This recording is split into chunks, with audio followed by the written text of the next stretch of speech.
Hello everybody, this is Chris with Keen Observations.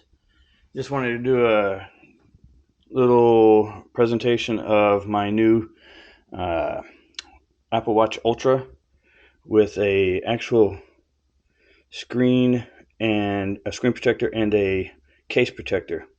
I ordered these before the launch and got them all today, all together, and I already have it already put together on the watch.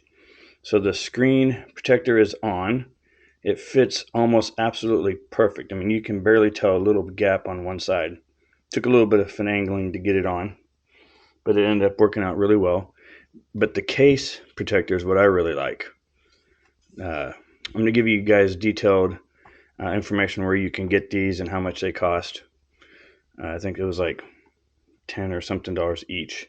This came with a 4-pack. So anyway, this isn't a great big video, just a little idea what this looks like with the case protector and the screen protector on it.